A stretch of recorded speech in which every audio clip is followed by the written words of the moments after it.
Juan capítulo 8, verso 44 nos habla del diablo. Jesús nos habla del diablo. Si Jesús nos habla del diablo, eso prueba que el diablo existe, que Satanás existe, que es una persona, porque Jesús habló de él como una persona. Así que no es una invención de la mente del hombre.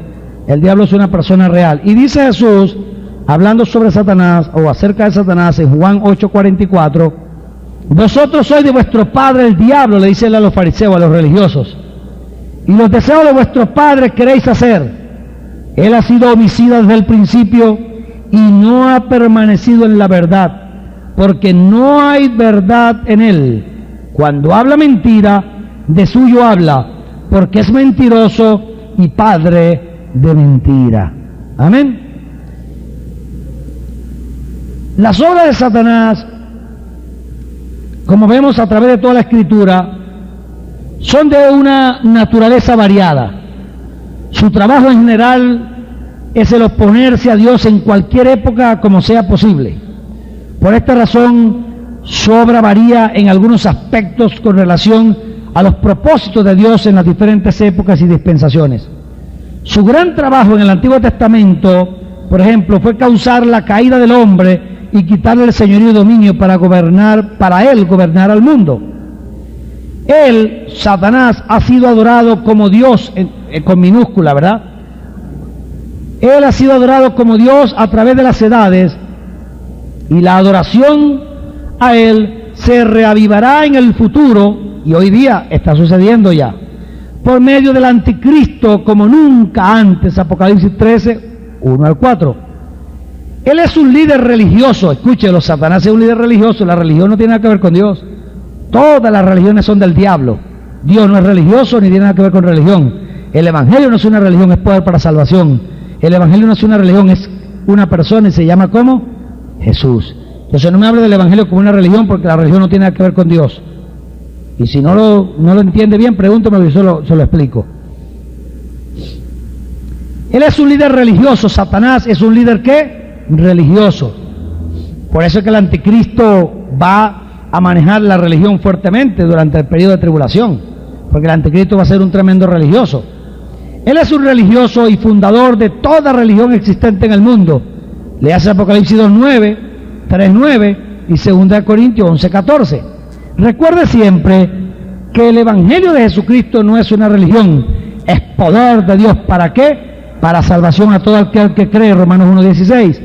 Sobre todo esto, su trabajo fue diseñado para impedir la venida del Mesías al mundo y así poder evitar su propia derrota. Los siguientes hechos revelan la obra de Satanás en cada época. Él es engañador de los hombres, Apocalipsis 12:9, 20, 1 al 10 y 2 Corintios 11:14. Él tenía el poder de la muerte y del Hades hasta que Cristo se lo quitó, Hebreos 2:14, Apocalipsis 1:18. Él es líder de los pecadores descarriados en la raza humana, 1 Juan 3, 8 al 10, 1 Timoteo 5:15. Y de todo espíritu rebelde, Efesios 6, 10 al 18, Mateo 9:34. Él causa todas las enfermedades y dolencias y todos los daños físicos y mentales en la raza humana. Eso no quiere decir que toda enfermedad que la gente tenga es que tiene al diablo, pero él es el causante de la enfermedad. Amén. Según Lucas 13:16 y Hechos 10:38. Él toma ventaja de todas las adversidades del hombre para incrementar su rebelión y mantenerlos cautivos. 2 Corintios 2:11, 1 Timoteo 1:20 y capítulo 5, versos 11 al 15. Él es quien tienta al hombre, él es el tentador, Marcos 1:13, 1 Corintios 7:5. Él incita a pecar, 1 Crónicas 21:1. Causa tropiezos, Mateo 16:23. Se transforma a sí mismo como un ángel de luz, 2 Corintios 11:14. Él es el que causa, el que acusa, gracias. Él es el que acusa, es el acusador, Zacarías 3, versos 1 y 2, Apocalipsis 12:10. Se une con otros en contra de Dios, Lucas 22:3, Juan 13:2. Envía mensajeros para derrotar a los santos, 2 Corintios 12:7. Él obstaculiza el evangelio, o por lo menos trata de obstaculizarlo, 1 Tesalonicenses 2:18, Hechos 13:10. Él le roba la palabra de Dios a la gente para que no crean el Evangelio, Mateo 13, 19. Hace señales y prodigios mentirosos, 2 Tesalonicenses 2:9. Contiende con los mensajeros de Dios y algunas veces los detiene por un tiempo, Daniel 10, 12 al 21 y Judas 9. Trata de obstaculizar las respuestas a las oraciones, Daniel 10, 12 en adelante, debe ser 12 al 22. Pone lazos a los hombres para que caigan en pecado, 1 Timoteo 3:7, 2 Timoteo 2:26. Hace guerra contra los santos, Efesios 6, 11 al 13. Ahí sería lucha, no guerra. Bueno, Él hace la guerra, nosotros no tenemos guerra contra Él, tenemos lucha. Él nos hace la guerra, pero nosotros, ya la guerra Cristo la ganó por nosotros, no tenemos lucha contra Él. Amén. Ciega el entendimiento de los hombres para que no reciban el Evangelio, 2 Corintios 4:4. Es el causante del doble ánimo en los hombres, Santiago 1, 5 al 9. Trae duda e incredulidad, Romanos 14, 23, Génesis 3, 4 al 5. Trae tinieblas y opresión, 2 Pedro 1, 4 al 9, 2 Corintios 4, 4. Él es el autor de obras muertas y debilidad espiritual, Hebreos 6, 1 y Hebreos 9, 14. Él es el causante de las disensiones y contiendas, 1 Pedro 5, 8, 1 Corintios 3, 1 al 3, y también de los celos, Santiago 3, 14 al 16. La mayor y más importante obra de Satanás en este tiempo presente entre los hombres, es falsificar las doctrinas y experiencias de Dios reveladas en las Escrituras para poder engañar a los santos. Al pueblo de Dios se le ha ordenado el probar y verificar toda doctrina y experiencia que acontece en la dimensión sobrenatural para ver si son de Dios o de Satanás. 1 Corintios 2, 12 al 16, Filipenses 1, 9 y 10, 1 Tesalonicenses 5, 21 y 22, 1 Juan 4, 1 al 6, nos dice y nos enseña esta doctrina. Es obvio que no toda doctrina y experiencia que tienen los hombres es de Dios. Entonces debemos juzgar todo por la palabra escrita de Dios. El peligro más grande para todo creyente espiritual, ¿verdad?, es aceptar cualquier cosa que acontece en lo sobrenatural como si fuera de Dios. Muchos de estos creyentes han sido consagrados por Dios y se han cedido al Espíritu Santo y a la guianza de Dios, y ellos piensan que por esto no pueden ser engañados y ser guiados por espíritus de error por medio de falsificaciones de doctrinas y experiencias. Por el hecho de que tú seas un hijo de Dios, no va a detener al diablo de tratar de imitar a Dios en cualquier manera concebible para tratar de engañarte. En otras palabras, a veces nosotros, como somos cristianos, tenemos el Espíritu Santo, somos hijos de Dios, oramos, ayunamos, creemos que el diablo no nos va a atacar y nos va a tratar de remedar y de hacer obras sobrenaturales y de traer falsas profecías y un montón de señales y cosas para ver si nos confunde. Él lo va a intentar constantemente. Nosotros debemos corroborar, comprobar por la Escritura que lo que estamos viendo realmente es o no de Dios. Tenemos que saberlo.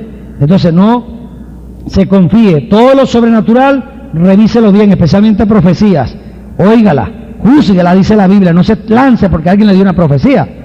La profecía debe traer edificación, exhortación y consolación. Si la profecía te trajo angustia, dolor, desesperación, zozobra, entonces eso no es de Dios. Porque toda profecía que viene de parte de Dios, primero edifica, segundo exhorta y tercero siempre consuela. Y quedas contento, quedas gozoso. Aparte de eso, cuando la profecía viene, siempre viene para confirmar y dar dirección, no para escandalizarte ni para darte una dirección nueva o un camino nuevo, un ministerio nuevo que tú nunca te imaginaste que ibas a ir ni que ibas a tener y te sorprendieron. Dios no trabaja así. Entonces, mucho cuidado con las profecías y con las manifestaciones satánicas. El trabajo de Satanás se concentra en contra de los creyentes y batalla en contra de ellos. Pablo dijo en 2 Corintios 11, 14 al 15, y no es maravilla, porque el mismo Satanás se disfraza como ángel de luz. Así que no es extraño si también sus ministros, observe eso, se disfrazan como ministros de justicia, cuyo fin será conforme a sus obras. ¿De qué nos está hablando esto? Bueno, esto nos está diciendo a nosotros que la habilidad de Satanás es tan grande que se disfraza como un ángel de luz y sus ministros como ministros de justicia. Imagínese usted. entendiendo que muchas personas hoy día, y esto va a aterrar a algunos, pero muchas personas hoy día que tienen supuestos ministerios no son ministerios genuinos de Dios, están disfrazados de ministros de justicia y supuestamente están trayendo palabra o revelación y están engañando a mucha gente. Debemos tener mucho cuidado y pedirle discernimiento de espíritu al Señor y corroborar aquello, porque una de las señales básicas inequívocas de saber cuándo el espíritu que se mueve en una persona es de Dios o no, nos los enseña 1 Juan 4 cuando habla del espíritu del anticristo y nos describe los principios básicos para nosotros interpretar si un espíritu es o no de Dios. Dice que lo probemos, porque el espíritu que es del anticristo no confiesa que Jesucristo ha venido en carne, mas el espíritu que es de Dios confiesa que Jesucristo ha venido en carne. Y te comienza a describir en ese capítulo de 1 Juan 4 las cosas, las señales y evidencias que debes estar pendiente para detectar cuando un espíritu no es de Dios. Pero entre ellas están las siguientes: cuando un hombre o una mujer se mueve bajo la dirección del Espíritu Santo, su mensaje es cristocéntrico. Predica a Cristo, engrandece a Cristo y toda la gloria se la da a Cristo. Ahí tú reconoces una falsa doctrina rápido, ponen a Cristo a un lado. Bueno, sí, él fue un profeta, bueno, sí, Cristo es Dios encarnado y Él es el Salvador del mundo. Él es la puerta, Él es la verdad, el camino, es la vida. Nadie viene al Padre sino por Él. El que tiene al Hijo tiene la vida, el que no tiene al Hijo no tiene la vida. Eso está claro. El hombre que tiene un mensaje de Dios, la mujer que tiene un mensaje de Dios es cristocéntrico. Segundo, está lleno de amor. Una persona que tiene el Espíritu de Dios muestra amor, pero no un amor aparentado, porque el diablo se te puede disfrazar con un supuesto amor. Un amor consistente, perseverante, genuino, que se observa continuamente y se prueba. Amor, es misericordioso. La persona no es altiva.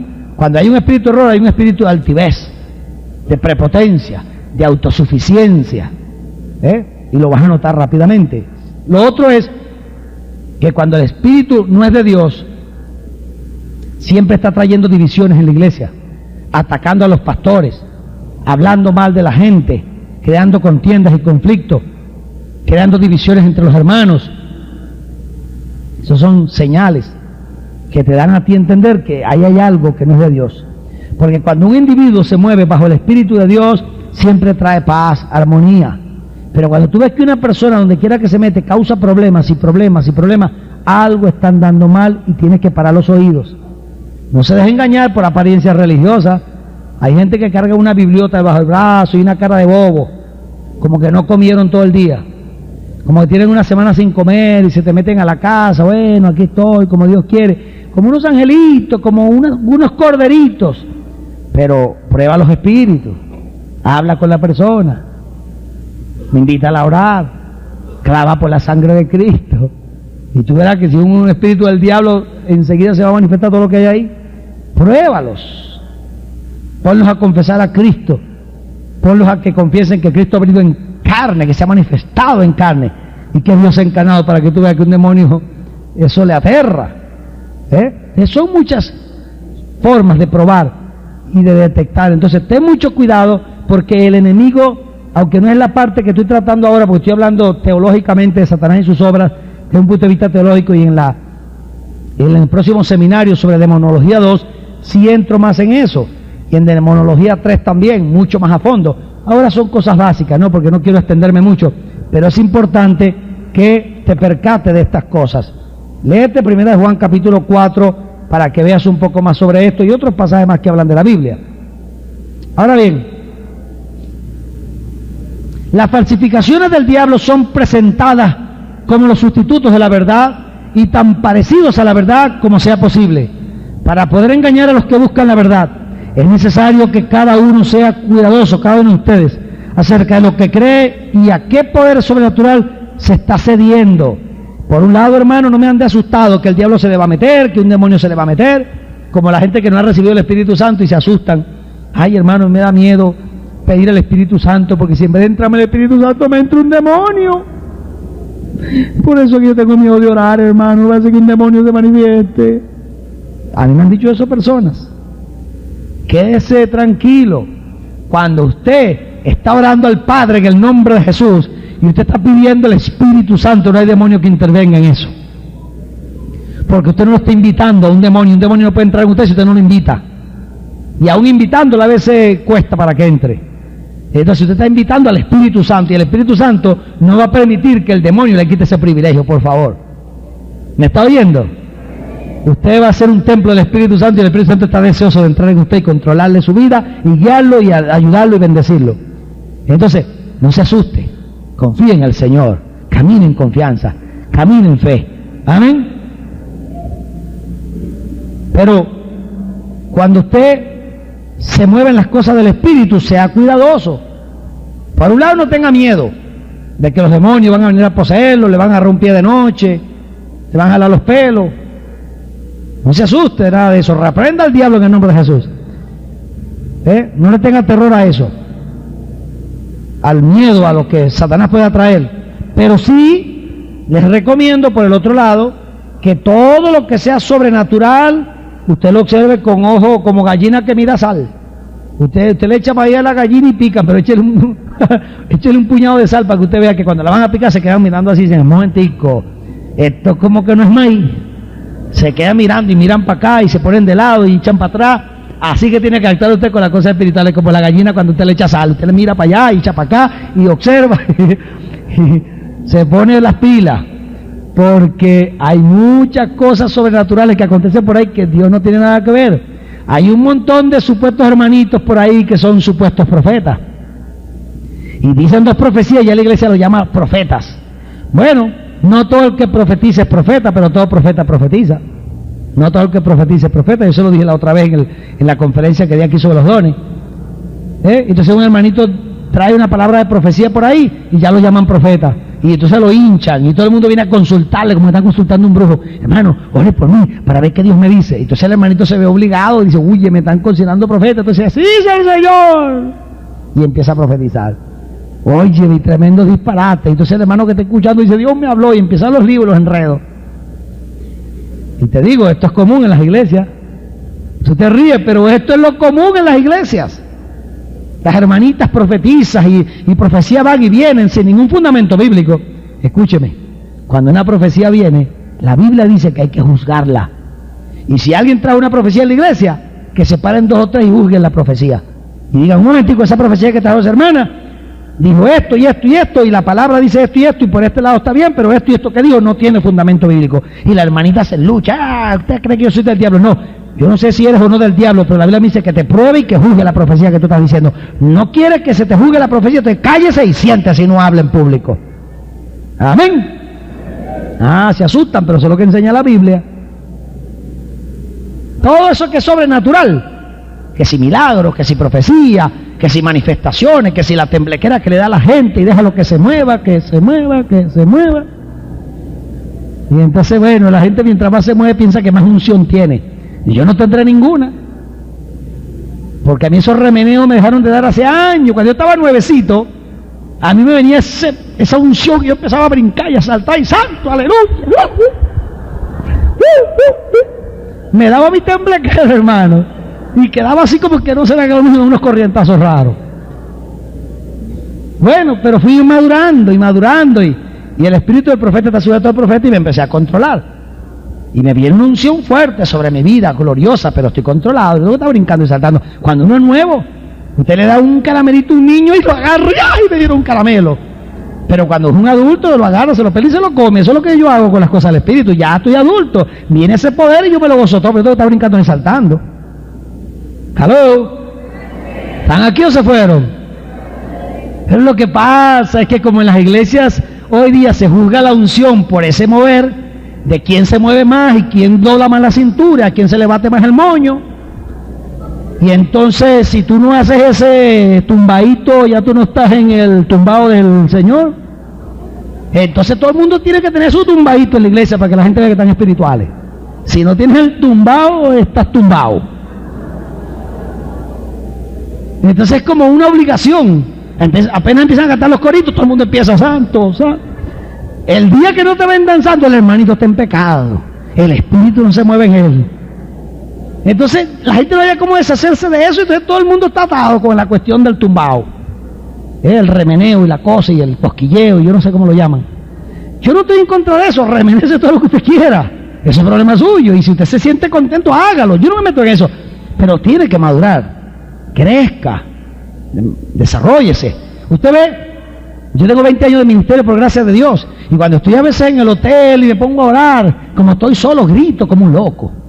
Cuando estoy en la iglesia, usted me ve bien serio y una decencia porque estamos en público, y Pablo lo dice, que cuando estemos en la congregación nos comportemos decentemente, y que si vamos a hablar en lengua, que alguien interprete, y si no hay intérprete, que nos callemos la boca y que vayamos a la casa a hablar en lengua, porque si no entra un inconverso y dice que estamos locos. ¿Lo dice Pablo o no? Entonces yo cuando estoy en público, si no tengo lengua con interpretación, me callo la boca. Pero está gritando, anda la vaya, y saboteándole el servicio a todo el mundo, porque eso está fuera de orden. Eso lo dice la Biblia, 1 Corintios 14. Entonces, cuando yo estoy en el hotel solo, en mi habitación solo, nadie me está viendo ni mirando, y yo arranco a orar, y usted no sabe las cosas que yo hago. Yo me tiro en el piso, me revuelco, brinco por la cama, pero a mí nadie me está viendo. Y yo me gozo yo solo ahí, pero cuando estoy en la iglesia usted me ve con una compostura y dice, oye, el hermano Porras no tiene unción. Porque lo ve así paradito, derechito, porque la Biblia dice que me comporte en público. Y si voy a traer una palabra en lenguas, la traigo y traigo la interpretación, o que alguien la traiga, si no me callo la boca. Eso lo enseña la Biblia. Así que no estoy orando en lengua para hacer un espectáculo. La gente le gusta hablar en lengua no porque quieren orar en lengua, es porque quieren que los oigan. Entonces miran para los lados con los ojos y se lo están viendo. Y todo el mundo mirándolo. ¡Santo! Y oran en público y se tiran y se postran. Es todo un show. Pues no crecen.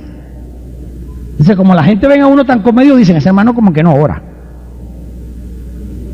Porque ya uno, ese tipo de cosas, se las reserva para la vida privada. Claro, si uno está en la iglesia, uno ora con todo el mundo, como tiene que ser, con el orden que tiene que ser. Pero estos desórdenes que se arman hoy día, esto es terrible, hermano. Es un desorden. Muy lejos a veces de lo que es unción. Muy lejos a veces de lo que es unción. A veces el poder de Dios cae y no hay quien se controle, eso es verdad. Pero es el Espíritu Santo que se está moviendo y no los hermanitos dándole vuelta a las emociones. Es el poder de Dios que cae y no queda nadie de pie. Y sale todo el mundo danzando y bautizado en el Espíritu. Eso sucede, yo estoy de acuerdo con eso, no me malinterprete. Pero usted sabe que la mayoría de los hermanitos que andan brincando y saltando es cuestiones de la carne, ¿sí o no? Desordenados, gente que no quieren someterse. Bueno, muchas cosas sobrenaturales acontecen, profecías, supuestos milagros, esta manifestación, y la Biblia dice que la juzguemos y que la observemos.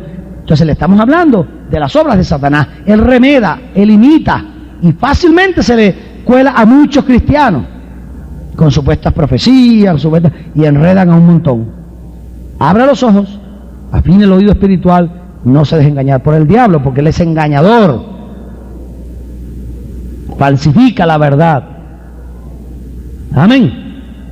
La palabra de Dios define algunas maneras de cómo detectar falsas doctrinas y falsos espíritus que tratan de controlar la vida de los creyentes. Esto está buenísimo. Observe, cualquier doctrina que niegue en alguna manera o cause duda e incredulidad concerniente a algo enseñado en las Escrituras es de demonios. Cualquier religión que niegue la inspiración de la Biblia, la realidad de Dios como una persona, la posición divina de Jesucristo como el Hijo, como el único Hijo de Dios, el nacimiento virginal, la preexistencia de Jesucristo, la divinidad de Cristo y su poder milagroso y ministerio sobrenatural, su muerte, su sepultura, su resurrección corporal y la manifestación corporal de Cristo después de su resurrección, la ascensión corporal al cielo y el regreso de Jesucristo para establecer un reino eterno en el mundo, la realidad y el poder del Espíritu Santo y su ministerio entre los hombres para convencer de pecado, crear hombres en Cristo y ejecutar el trabajo de Dios entre la raza humana, la realidad de la experiencia cristiana como en el nuevo nacimiento, la redención del pecado, vivir libres de pecado en sanidad divina, el bautismo en el Espíritu Santo, toda doctrina que niegue esto, toda doctrina que niegue esto es falsa. toda doctrina que niegue, o todo espíritu o religión que niegue los dones del Espíritu, milagros y señales, siguiendo a los creyentes, respuestas a oraciones, cumplimiento de las promesas en áreas de salud, gozo, prosperidad y el sinnúmero de otras experiencias que encontramos en el Nuevo Testamento. La realidad de que existe Satanás, la creación de todas las cosas por Dios, el ente moral libre de la raza humana, el pecado universal y la depravación del hombre. Toda la doctrina que niegue eso es falsa. La necesidad del arrepentimiento y la experiencia del nuevo nacimiento, la pena del pecado y es perdición eterna para el alma, la necesidad de la unidad espiritual, la realidad del cielo y el infierno eterno, la resurrección y el juicio de toda la raza humana y la inmortalidad del alma. Cualquier religión que enseñe lo contrario a estos principios y cualquier otra doctrina fundamental de la Biblia es antibíblica y del diablo. Así que si usted cae en una trampa de esa, porque no conoce la Escritura, entonces ya el problema no es de Dios, es suyo. Cualquier poder, influencia, doctrina que le acuse a usted o a mí, ¿verdad? O que le cause a uno el permanecer, escuche, cualquier influencia, doctrina que le cause a uno el permanecer pasivo, inactivo, inerte, sumiso e irresistible a toda obra de espíritus sobrenaturales que buscan controlar las vidas, es contrario a las Escrituras y no es de Dios. ¿Entendió? Cualquier influencia que te haga pasivo, inactivo, sumiso, irresistible a toda obra del diablo, eso no es de Dios. El Espíritu de Dios siempre y sin excepción desea que la elección libre y no forzada en el sometimiento a la voluntad del hombre mientras éste es alumbrado en la palabra. ¿Por qué digo esto? Porque hay muchos hermanitos que de repente empiezan a ser manipulados por personas que vienen por ahí con supuestos dones. Las personas comienzan a manipularte, meterte miedo, asustarte y a dirigir tu vida. Y te hacen someterte, te vuelven pasivo en la obra de Dios, te cercenan la vida, te controlan con el miedo, con el susto, y tú andas como un zombie por ahí, haciéndoles caso. Y controlado y como que no puedes hacer nada, como que no puedes avanzar, como que estás dominado, controlado. Eso no es de Dios. Dios siempre nos da la libre elección. Dios quiere que seamos entes morales libres, que decidamos por nuestra propia cuenta y no que nadie nos venga a controlar. No se deje controlar su vida por nadie, hermano, por nadie. No permita que nadie le controle la vida.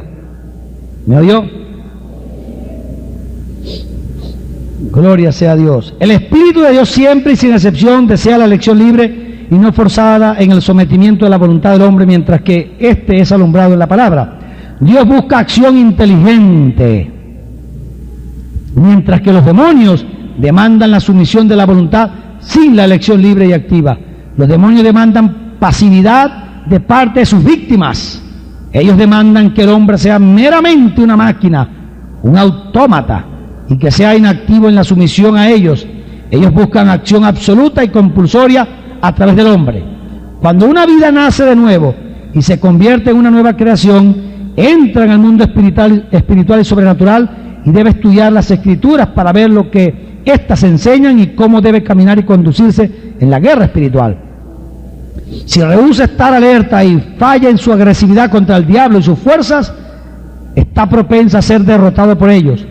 Cuando un creyente vive una vida cristiana orando y leyendo las Escrituras y caminando y viviendo en el Espíritu de acuerdo a la luz que le ha sido alumbrada por la Biblia, según Colosenses 2, 6 al 8, Gálatas 3, 16 al 26, Romanos 8, 1 al 13 y 1 Juan 1 al 7, no tiene nada que temer.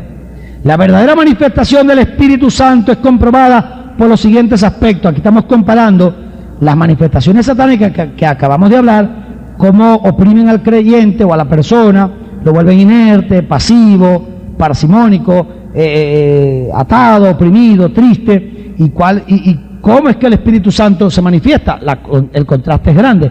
Cuando es una verdadera manifestación del Espíritu, lo que tú estás experimentando y teniendo, dice que se empieza a mover un espíritu de amor como el de Cristo, paciente y con fe en Dios. Empiezas a tener sobriedad y anhelo por un espíritu misionario.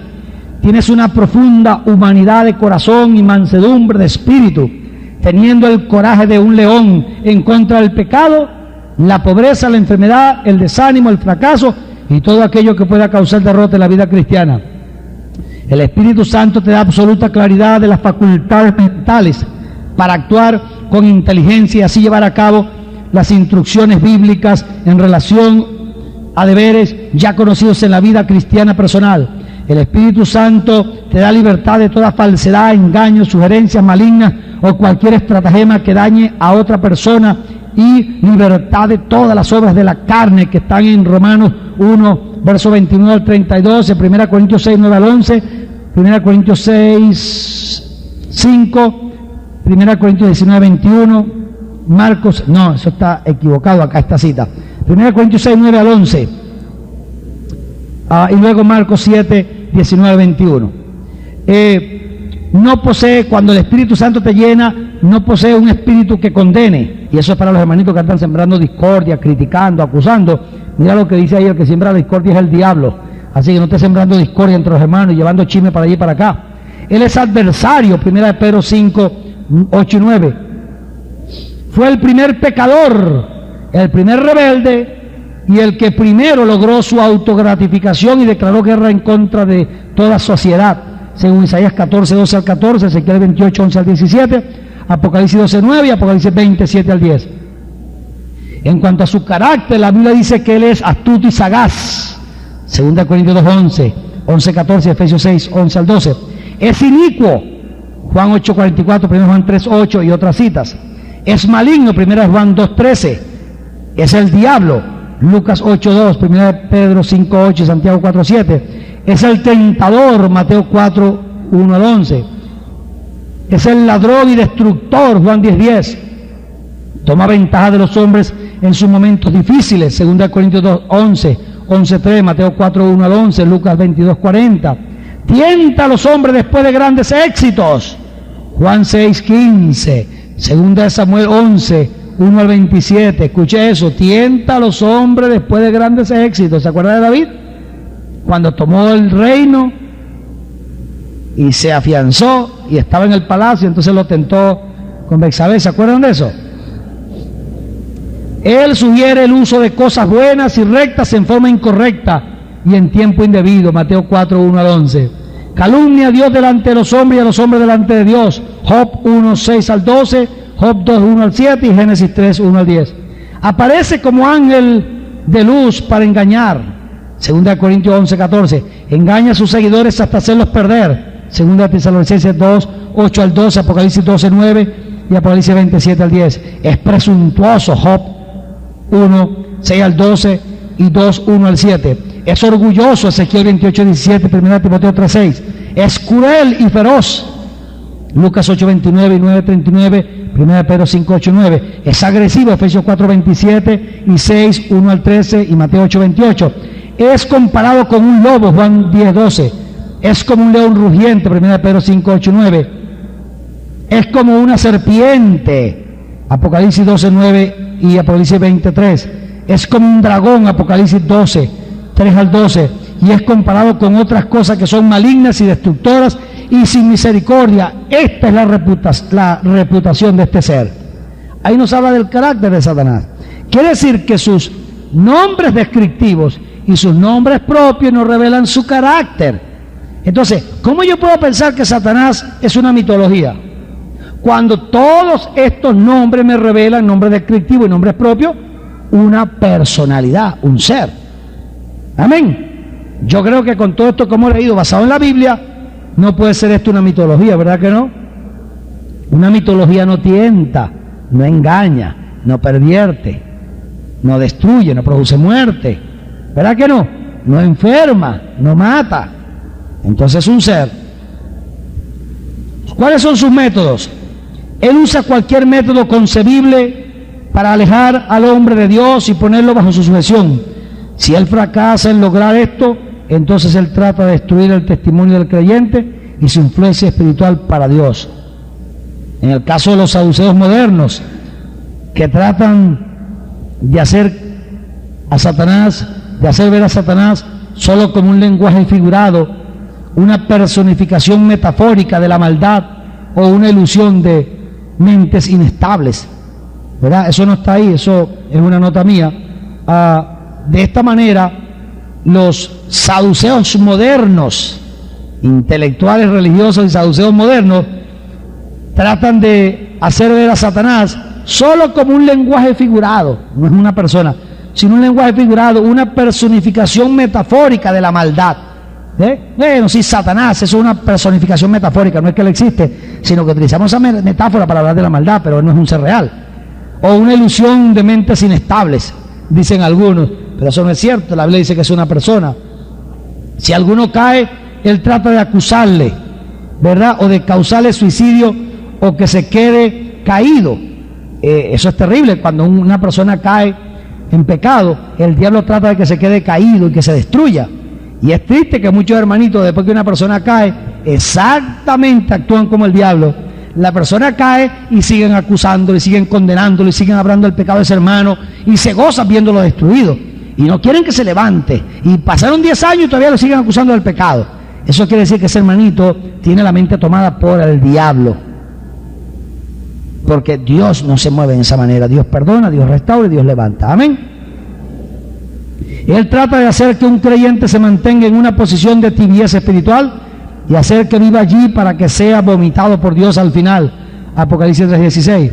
Él trae herejías y blasfemias, estamos hablando de sus métodos. Él trae herejías y blasfemias para que los hombres se rebelen en contra de Dios. 2 de Pedro 2, 1 y 2 y 1 Timoteo 4, 1 al 8.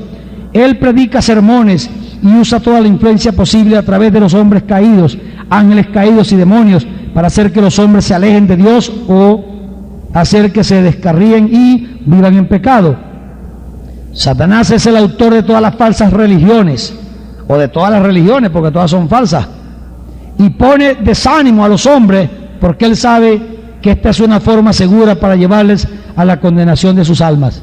Satanás le predica a los hombres de negocio que ellos necesitan tomar todo su tiempo para hacerse ricos antes de servirle al Señor, cuando en realidad, si el hombre verdaderamente le sirve al Señor, puede ser prosperado abundantemente con la ayuda de Dios.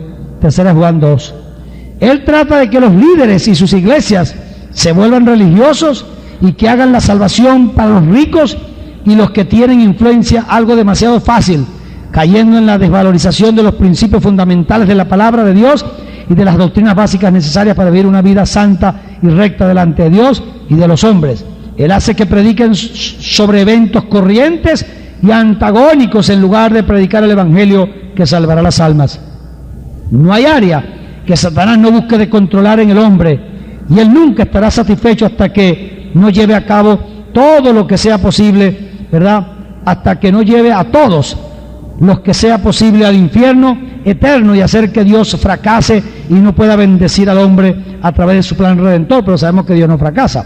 Por esta razón usa fuertemente las religiones, diciendo que todas ellas conducen a Dios, pero la realidad es que ninguna contiene la verdad absoluta de Dios y ninguna religión conduce a Dios. El que nos lleva a Dios dijo: yo soy el camino y la verdad y la vida. Nadie viene al Padre sino por mí, y eso no es la iglesia pentecostal, ni metodista, ni presbiteriana, ni bautista, ni independiente. Quien lleva a Cristo se llama Jesús. No es la iglesia católica, ni los mormones, ni los testigos de Jehová. El que lleva a Dios se llama ¿cómo? Jesús. Él es el que lleva a Dios, debo decir, ¿verdad? Él es el que lleva y da la salvación. Gloria sea al nombre de Dios. ¿Cuál es el destino de Satanás? Estamos hablando sobre la persona de Satanás. Muchas escrituras nos revelan la completa derrota de Satanás y de todos los rebeldes y de su eterno confinamiento en el infierno. Su derrota y destino están proféticamente predichos en la primera profecía que encontramos en la Biblia, en Génesis 3:15. Y pondré enemistad entre ti y tu mujer, y la mujer, debo decir, entre ti y la mujer, y entre tu simiente y la simiente suya. Esta te herirá en la cabeza y tú la herirás en el calcañar. Bueno, la simiente de la mujer, Cristo Jesús, le heriría en la cabeza, le quitaría la autoridad. Y tú, Satanás, le herirás en el calcañar. Calcañar significa el cuerpo. Isaías predijo que cuando el Mesías viniera, por segunda vez, Satanás y sus huestes serían puestos en el abismo. Isaías 24, 21 al 23. 25, 6 al 8 y Apocalipsis 21 al 10. Estamos hablando del destino de Satanás. Él dará su poder al anticristo por 42 meses, Apocalipsis 13, 1 al 7. Él reunirá las naciones en Armagedón para pelear en contra de Cristo en su segunda venida, Apocalipsis 16, 13 al 16. Al pelear en contra de Cristo en Armagedón, será tomado corporalmente y será atado con cadenas y será echado en el abismo, en el Abis, por 1000 años, Apocalipsis 19, 11 al 20, Apocalipsis 23. Al final de los 1000 años, él será suelto del abismo por poco tiempo para una rebelión más en el reino de Dios y luego será echado corporalmente en el lago de fuego para siempre. Apocalipsis 27 al 10 y Mateo 25, 41. La derrota de Satanás y de sus huestes fue lograda por Cristo en su primera venida en cuanto a la redención de la humanidad se refiere. Él fue derrotado por Cristo, así que usted no tiene que derrotarlo, él está derrotado. Solamente echarlo fuera donde lo encuentra cuando le haga oposición. Esta derrota hará posible la supresión final de toda rebelión y la derrota final del reino satánico en la segunda venida de Cristo. Pablo dice de Cristo en la cruz y despojando a los principados y a las potestades, los exhibió públicamente triunfando sobre ellos. ¿Dónde? En la cruz. A Colosenses 2, 14 a 17. Al Cristo venir por segunda vez, Dios enviará con él un ejército celestial suficientemente poderoso y grande para destruir el reino de este mundo en un día y establecer un gobierno justo sobre la tierra con el propósito de erradicar de la tierra a todos los rebeldes. Nosotros vendremos con Cristo a establecer ese reino. Zacarías 14, 1 al 21, Apocalipsis 1, 5, 1, 15, Apocalipsis 19, 11 al 20, 1 Corintios 15, 24 al 28, Judas 14, 2 Tesalonicenses 1, 7 al 10. Te habla de esto. El propósito de los 1000 años de reinado de Cristo es suprimir toda rebelión. 1 Corintios 15, 24 a 28. La derrota final de Satanás y de sus huestes al final del milenio debe ser lograda, o después del milenio, lógicamente, debe ser lograda antes de que la tierra se deshaga de todo rebelde. Ellos serán confinados al lago de fuego para siempre, antes de que toda rebelión sea finalmente y eternamente vencida. Todo esto está predicho, profetizado en los pasajes citados anteriormente y se cumplirá a su debido tiempo. Luego la tierra será purificada por fuego, dice la Biblia, y será perfecta por tercera vez. ¿Se acuerdan que la primera vez fue cuando Dios la creó y luego vino Lucifer y la corrompió?